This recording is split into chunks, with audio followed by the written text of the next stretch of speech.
بررسی نام اعظم خداوند در ادیان مختلف.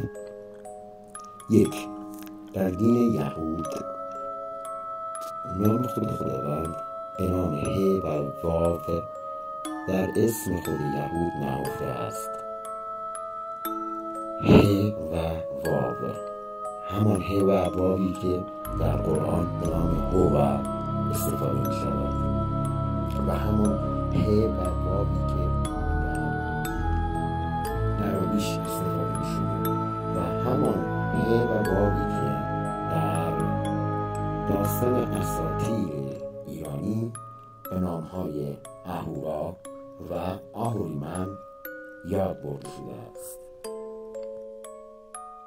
در کل نام آدم با آهوه شروع شده، نه آدم.